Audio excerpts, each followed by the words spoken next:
Have you ever had that experience of just wanting to go back a few minutes, a few hours, days, weeks, and change something? Like you want to get on a time machine and change something.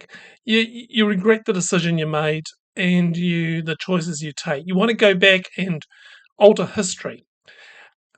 Possibly you are flooded and overwhelmed by all that's happened, but you know you can't go back. There is no magic wand or to wave or a razor to rub out what's happened and write a new script. But you can learn new lessons. We can change and still find hope for the future. The biblical character Joseph made some bad choices in his teenage years. Have you ever made bad choices in your teenage years? Maybe even later years too. But his story is a story of hope, one in which we can learn valuable lessons. Joseph's story is one of parental favoritism and sibling rivalry. It's a story of youthful naivety and possibly arrogance. But this is also a story where, even though all the characters did things where they probably wanted a time machine to go back and change things that they decided to do, God was able to make something good out of it. So we start off by looking at the first part of Joseph's story, and this is the story of Jacob, his dad. The story continues, and this is we're going to read it. The story continues with Joseph, 17 years old at the time, helping out his brothers in herding the flocks. These were his half-brothers, actually, the sons of his father's wives Bilhah and Zilpah. And Joseph brought his father bad reports of them. Israel, or Jacob, loved Joseph more than any of his other sons because he was the child of his old age, and he made him an elaborately embroidered coat.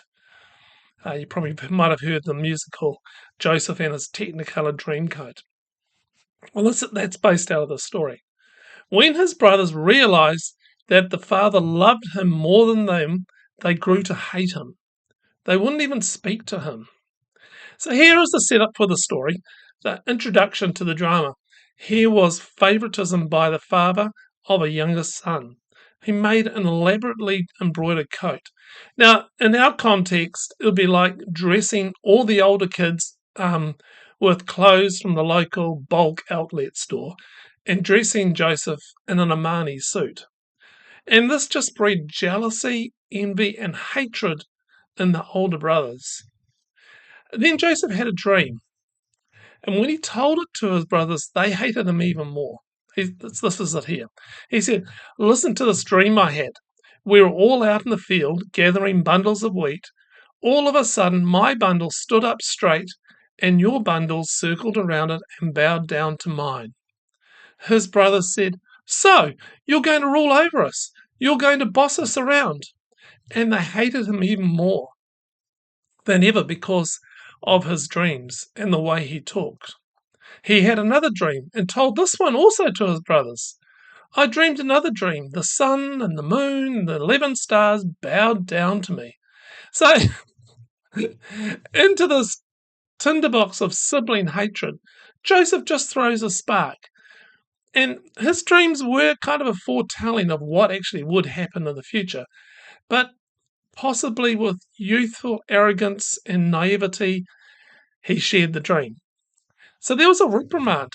And when he told it to his father and brothers, his father reprimanded him, saying, "What's with all this dreaming? Am I and your mother and your brothers all supposed to bow down to you?" Now his brothers were really jealous, but his father brooded over the whole business. So the response was a reprimand from his father. His brothers hated him even more, and now they were really jealous. There was no gentle curiosity, no exploration of what the dream might mean. We read, though, Jacob brooded over the whole business. Jacob kept thinking about it, pondering it, and mulling it over. Then there was a scheme. The story continues on, and we find Jacob sending Joseph off to see his brothers, who are out looking after the sheep. Joseph tracked his brothers down and found them in Dothan. They spotted him off in the distance. By the time he got to them, they had cooked up a plot to kill him. The brothers were saying, "Here comes that dreamer. Let's kill him and throw him into one of these old cisterns, like a dry well. We can say that a vicious animal ate him up. We'll see what his dreams amount to." Reuben heard the brothers talking and intervened to save him. "We're not going to kill him. No murder. Go ahead and throw him in the cistern out here in the wild, but don't hurt him." Reuben planned to go back later and get him out and take him back to his father. When Joseph reached his brothers, they ripped off the fancy coat he was wearing, grabbed it, and threw him into the cistern. The cistern was dry, there was no water in it. Now, here is what I think Joseph would have wanted to go back in time and change. Maybe there was anger at his brothers, possibly even anger at himself for being so naive as to what he had done. The gossiping about his brothers, the sharing of dreams. Perhaps he wished he could take it all back. Perhaps he doubted his dream that his future wasn't that of a leader with people bowing down to him.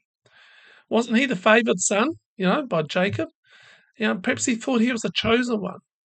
But in that pit and in future struggles that he had, Joseph learned the qualities, the hard qualities needed to be a leader, that others' needs came first before his own. Joseph had been given a beautiful dream. It was a dream that would hold him true through some incredibly demanding times. The time of being sold into slavery, a time when he was thrown into prison under false allegations and then being let down by someone he had helped. He must have held on to that dream and the God that had planted that dream deep into his heart. The mistake he made, most likely in teenage naivety, was to share the dream with those that couldn't handle the vision of the dream. Looking back now with hindsight, it probably wasn't the wisest thing to say.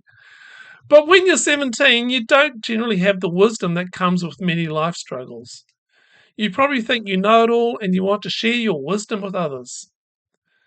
But enough hard, unanswerable questions have swirled through the brain for you to learn that patient silence might be a better course of action. Romans 4 says, patience produces character, character produces hope. Perhaps you have had that experience of rejection. Maybe you've done things that you now regret and wish you could go back in time and change the path taken. People have shot you down, dismissed your thoughts, thrown you in a pit. Perhaps you have done this to yourself in your dreams. I wonder what would have happened if somebody in Joseph's life had taken notice of his life and has explored his deeper world. Fyodor Dostoevsky says this, in order to understand any man, one must be deliberate and careful to avoid forming prejudices and mistaken ideas, which are very difficult to correct and get over afterwards. So true. But in that pit, God was still there. God used that pit experience and others to craft Joseph into the leader that was needed in the future. Can God use your pit experiences to craft and form you? Here's a poem I've written. Be careful when you share your dream. Be careful who you tell. Some will want to throw you in a hole. Some will think you unwell. Hold it like a treasure. Ponder it on it day and night. Let it mature and take form, growing under patient light. The mystic way is often fraught. Judgments made solitude sought. Throw him off a cliff, they say. A cross for him is wrought. In that dry well, abandoned and estranged, God is still at work, nothing lost within the frame. I hold this treasure within me, like Mary and Jacob did, waiting for the consummation, all things working together for the good. Be careful where you share, the fire sparks that burn within. Few will truly understand, some will call it sin. Listen for the whispers of those who know ancient lore. That's Lore. Mingle the fires together. Bonfire glory for us all. Hey, send us an email. Put some comments in the comments. Send it on to somebody else. Love to hear from you. How this might have spoken to you. Yeah, just let us know how we can help you further too. Okay. Hope you found it helpful. Bye.